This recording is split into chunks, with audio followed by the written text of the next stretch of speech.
Hey, good evening, everybody. Sammy Thunder here. Welcome back to the channel. Happy holidays to everybody. So I did my top 25 recently. That was actually my last video. And I wanted to recap on that now with another video for you guys where I would do a top 10 based on Pop Report from my collection. I don't know if anybody else has done this yet, but I thought it'd be a fun idea to kind of take what I've already done with the 25 and see if there are any repeats, if there are any new cards from the collection that will appear in this sort of report.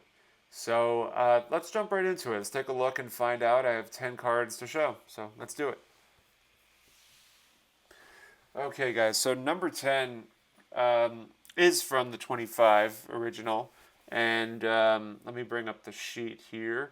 And so number 10 with 36 total in the pop report between PSA and SGC. I think it may do the others as well. We're using gemrate.com as our source, but it is none other than the 1954 Stahlmeyer Willie Mays. There are a total of 36 between all reports, and a majority of them are in grades of 1 because of the way they were packaged at the time. So it wouldn't be a surprise to find that there were a lot of these that were low grade. But nevertheless, 36 total. Nice way to start the top 10 list. Number 9, right behind the Stahlmeyer, is the 1967 Mets issued postcard of Tom Seaver. And this one has 35 between all reports. And so 35 of these total between PSA and SGC. Probably the reason for a lot of for this card being tough is because it was I think it was the Mets issued postcard. I don't know if you would get these mailed to you by the team or if you'd pick this up at the stadium. But nevertheless, really cool looking postcard with the Mets insignia in the back. I've talked about this repeatedly, but number 9 with 35 is the 67 postcard. 33. Popper 33 is none other than the 1970 hand-cut transagram of Nolan Ryan. And so, again, very niche. Only a handful of people, or 33 people decided to send this in for grading. And so, it's, I think for any serious Nolan Ryan or Mets collector, I feel like these cards are like a must-have because they're off the beaten path of the top stuff you see. And so this comes at number 8 with 33 total. Number 7 should come as no surprise, but it's the Coca-Cola Willie Mays. Again, oversized item that might affect the reason why there's not too many of these graded. But then again, I've never seen one raw. I've never seen this particular one raw. Every time I've seen these, really once that have seen these, it's been graded.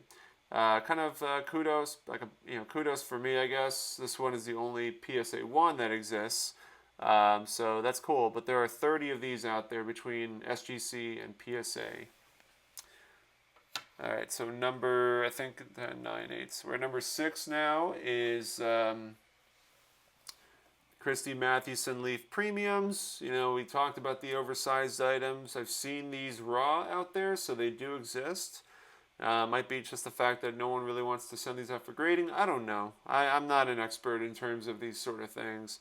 I've seen a number of different players graded. The Babe Ruth is probably like the 3 variations that exist of the Babe Ruth. There's I think Lou Gehrig's in this set. There's a lot of big players. Non-playing days of Mathewson. Total of these, there are 27 of these graded between both grading companies, or all 3 grading companies, but still a very special item. 27 is kind of a good number. So halfway point, number 5 is the other transagram of Tom Seaver from 1969.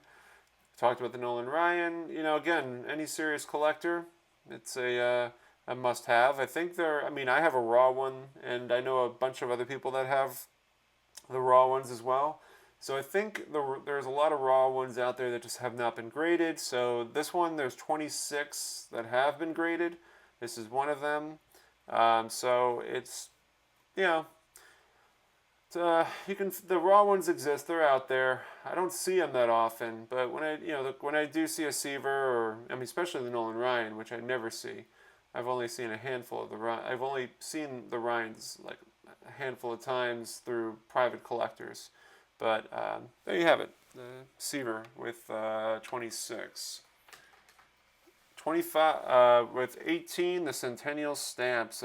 This one's Christy Mathewson. They celebrated all the Hall of Famers getting in. So like Walter Johnson and Babe Ruth, Christy Mathewson, Ty Cobb, I think. So is also in the set. Nevertheless, it's a stamp, so not too many people are going to be sending this in. I don't know how many raw ones exist. I'm sure they are out there, but based on this report, there are 18 total Christy Mathewsons that are floating around graded. So, cool piece. Number 3, of course, is going to be the Pinkerton Christy Mathewson. I think not enough is known about this set. I've talked about this a lot. I'm still trying to get more information. The Pinkerton cabinets were the issue issued before this one came out, and there's more known about that than this. Again, variations. The scorecard backs make them very unique. Based on that, the report states that there are 5 with SGC and maybe about 1 or 2 with PSA, or 3 actually. So it might be 8 total. 8 total of these. This is the highest one graded. Shared. There is another 3 out there. The highest scorecard back with PSA. So very, very rare. Very difficult to find. I've seen a Ty Cobb. I have not seen another Christy Mathewson circulate. But this one, it was my big national purchase. So this is at number 3 with 8. The last 2, I think, are very niche. It makes sense why they're so low pop. The Unger Baking Company. This is a postcard with the New York Giants. Probably spring training, maybe. I know they went to Texas. Maybe they did some sort of promotional tour where they traveled around, and they went to Alabama. This is another postcard that promotes both the Giants and the Unger Baking Company. So based on the report, there are 3 total out there. So this is one of them. And yeah, again, very niche. If you like postcards, if you like these little food and team issued stuff, this is a nice way to kind of nice find. It's not too expensive, but again, it's not.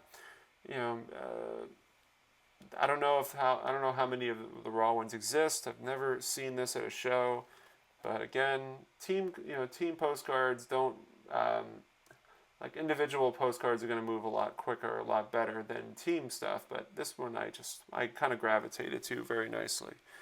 And at number 1 this is the only schedule that has been graded. I was told that there's raw ones that exist based on Rick Vintage Oddball Cards telling me that he said he's seen this out raw. But based on the reports, this is the only one graded by any company. The Durham Duplex Razor. We got Christie on the front, and then you have the Durham Duplex Razor. Their marketing, as you can see on the back. And here's the schedule. So this is the only graded copy of this schedule. I did some legwork, and I was reading a book about Mathewson, and he talked about how he did an endorsement for a razor company. I don't know how many he did. I would have to assume that this was the only razor company that he did an endorsement for, but who knows. Based on the book, it said that he took away $250 from that endorsement, which means a lot of money at that time. But this is from 1913, so I just think it's kind of cool, combining both, Durham Duplex Razor, a company that cultures around men shaving, and then you have Maddie, who was beloved in New York, so just a really cool piece, and we can see the prizes. And it looks like Durham Duplex Razor is based in Jersey City, which is literally right next to New York. So right across the water. So very, or right across the river. So cool piece, only copy. So that about wraps it up. Some, obviously some cool things, cool pieces, and a lot of this stuff. I mean, the transograms in particular, they don't fetch a lot of money. The centennial stamps, but they're just either people don't grade them or they're just not too many out there. There's a lot of factors that go into this list, but just by going by the pop report alone, this is what I have. So I hope you guys enjoyed it. Look forward to seeing your comments and other videos that you guys are going to be posting. I'll be on For Collectors tomorrow night at 9 p.m. with a panel, and I think from there, the start of the week will be delayed, perhaps 1 week, or after the holidays. So start of the week we'll go into 2025 with that, and I'll be in Maryland, so I'll be visiting some card shops in Maryland over the holiday weekend. Have to do it since I'm there. But anyway, I'm blabbering. Thanks so much for watching, guys. I'll catch you soon. Have a good night and take care.